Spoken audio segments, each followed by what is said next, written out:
I have nothing new to tell you. I am not a philosopher. I am not a preacher. I am not worthy. I simply have a confession. I confess to you your own reality. It's not a teaching, it's a confession. What I teach is utter nonsense, gobbledygook. It has no meaning except to myself. I have no teaching.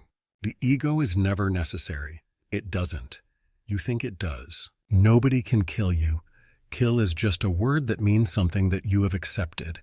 It's just an ignorant word. When you're thinking, then the world has got you and you become worldly again.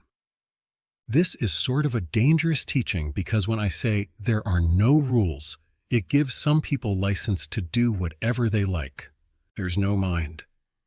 Silence is another name for God. Quietness is a name for consciousness, peace. This type of meeting is not for everyone because it hits you hard in the ego. It makes you feel that your anger, your doubts, your suspicions, your frustrations, your jealousies, your pettiness do not exist.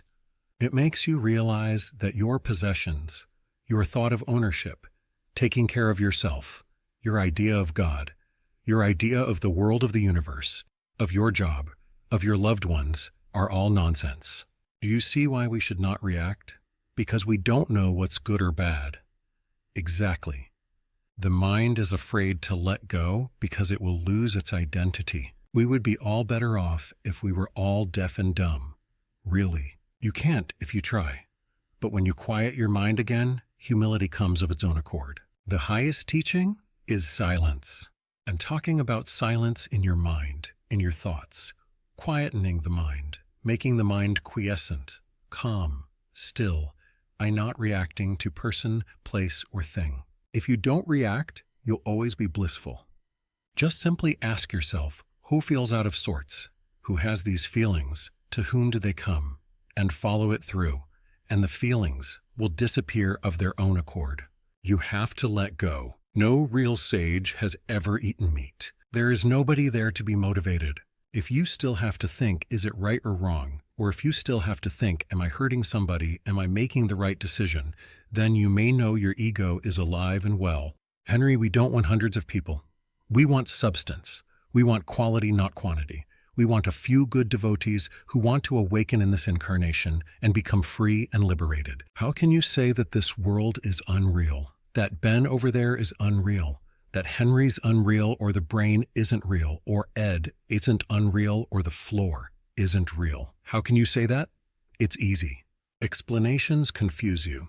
Again, go within yourself. Find out who you are, and then you will know what's real and what's not. Pull out the mind. That's like pulling out the plug. It's very difficult to awaken fully without the presence of a realized master. If you see an ego on the road, kill it.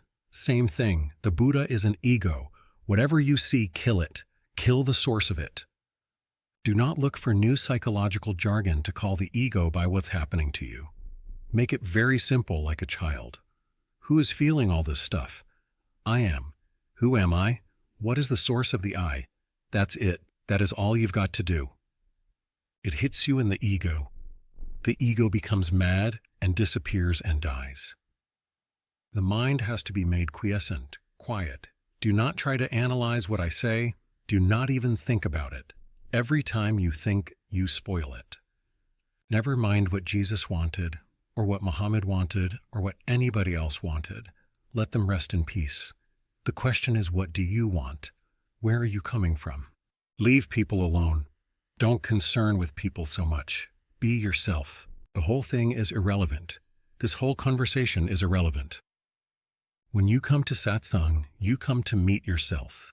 The self that you really are, shining, bright, happy, whole. Remember what prasad is? It's the entire teaching and the teacher. So when you eat prasad, you're eating your teacher. I am not a preacher. I am not a guru. I am not a philosopher. You may stay where you are and be what you are and simply drop everything and become totally free. You are free of pain, for you are not the I thought. A man convinced against his will is of the same opinion still. Let people believe what they want. The reason it's all right is because it is all coming from their mind.